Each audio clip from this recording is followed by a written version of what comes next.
Good day everyone, I'm your MIL teacher, Mr. Aldrin G. Sikitin, and today we're going to talk about the different types of media or the sources of information.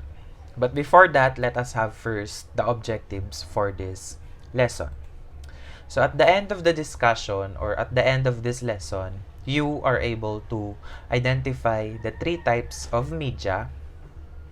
You're able to differentiate and define each type of media, define and understand the media convergence, and discuss how society is portrayed in public using different types of media.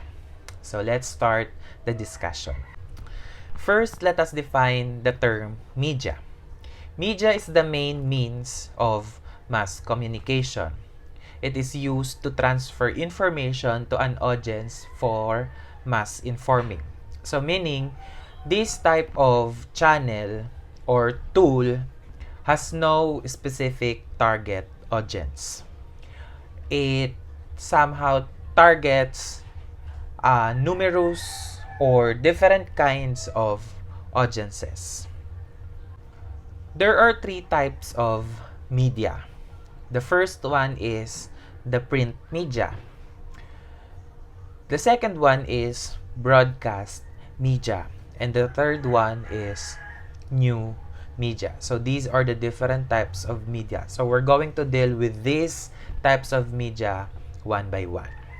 Let's start with the print media.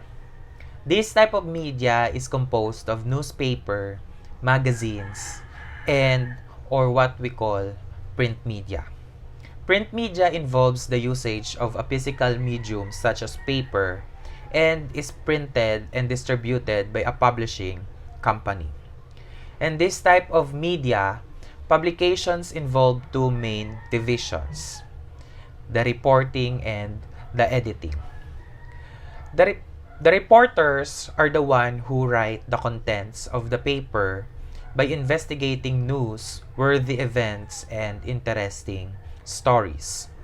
Editors, on the other hand, they assign stories to the reporters and decide which story is being printed. And lastly, we have the writers. So they are the one who write the contents of the paper. So those are the two main divisions of print media. And then next, we have the examples of printed media.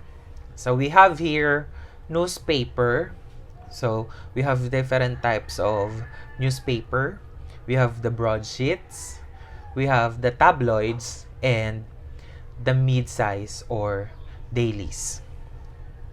We also have magazines, books, pamphlets, and outdoor media such as billboards, posters, signs, and many more. Broadcast media, on the other hand, is the type of media that transmits information immediately to the widest possible audience.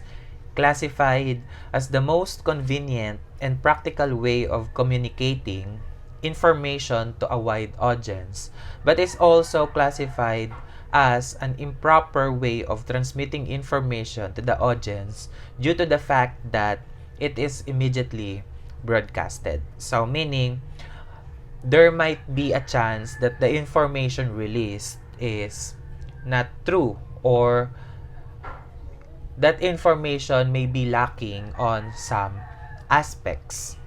Examples of broadcast media are the following. So we have the television. We also have here radio, speaker, and telephone. So those are the examples of broadcast media. Those examples may reach a wider variety or wider number of audience unlike printed media. And then lastly, we have the new media. This is the type of media that uses the newest means of communication, the digital technology. Internet, the main gateway for accessing such information, is considered to be the easiest way of gaining information.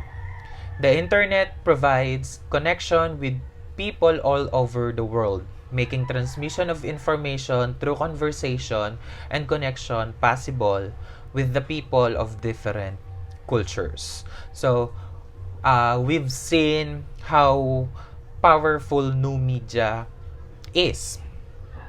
It can connect us to our loved ones from the other side of the world. We can communicate to people from different countries. So somehow, that aspect is one good trait of new media. And the examples of new media are blogs. We also have online articles and the social media. Uh, the applications that we are using today, just like Facebook. We also have Twitter, Instagram, and so on and so forth. So those are examples of new media. In order for a media to become, or for media to become powerful, we may somehow combine the use of different types of media. This is by means of converging two types of media, and this is called media convergence.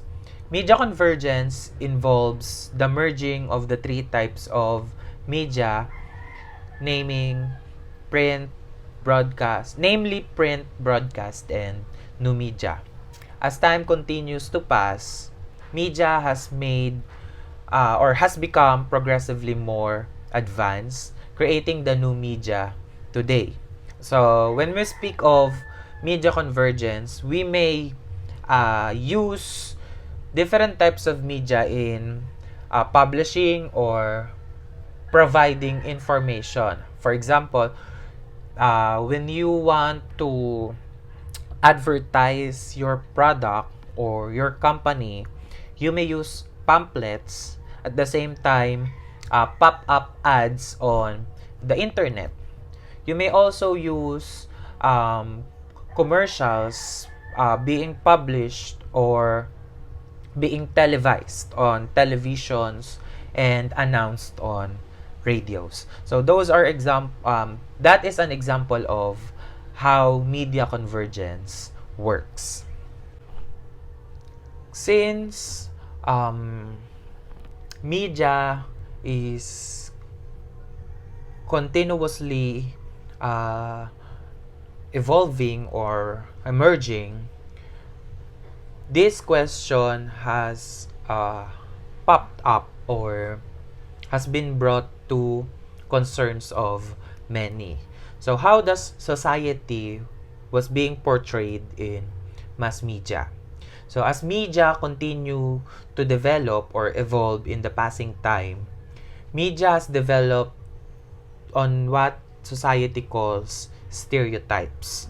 Mass media has played a significant role in the modern world. Entertainment and transmission of information has influenced to a certain point that it can manipulate people's attitude and opinion. Connective or cognitive schemes are representations of reality, displaying its most fundamental of our worldview and influenced our social cognition significantly. Stereotypes, one of the most important schemes used for orientation in the social environment. Stereotypes represent the opinions among members of a specific group about others' group.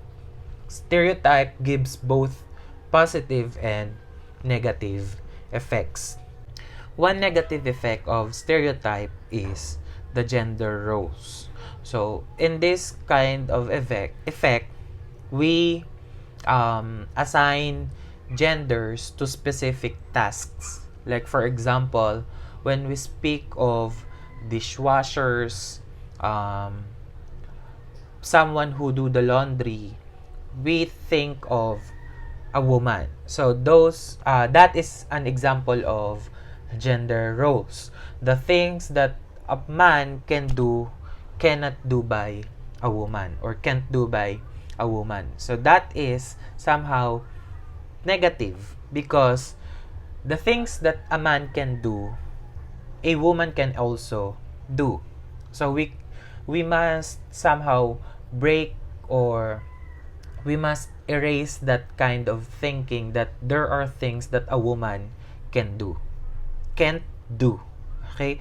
So whatever a man can do can also be done by a woman. Another thing is racism. Racism is where someone thinks you're inferior because of your color, ethnicity, nationality, or race. This can result in them treating you differently or unfairly. This is called racial discrimination. Racial bullying is a type of racism where someone's bullying focuses on your race, ethnicity, or culture. Racism and racial bullying are wrong, and you can get help to make it stop.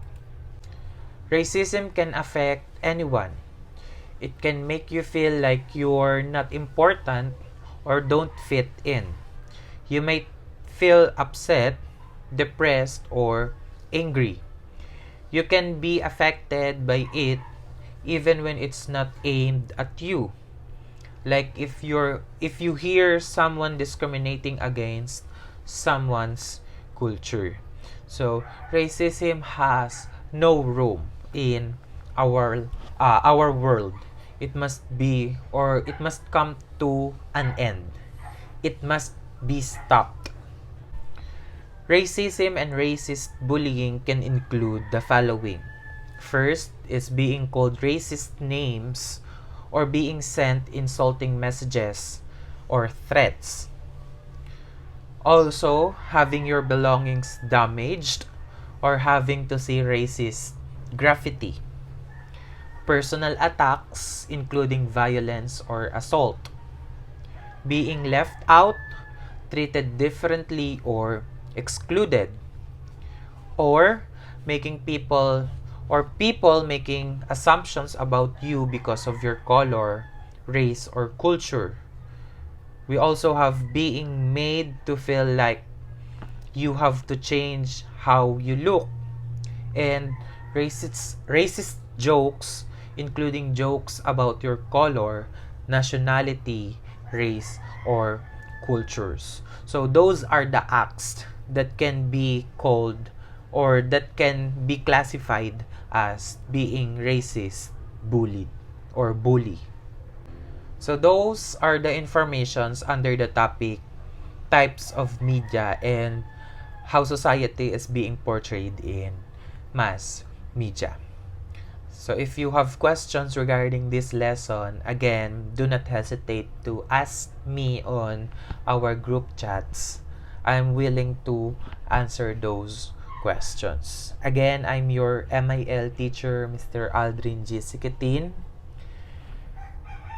leaving you a message of appreciation and gratefulness. I hope you're doing fine. Stay safe and have a great day ahead.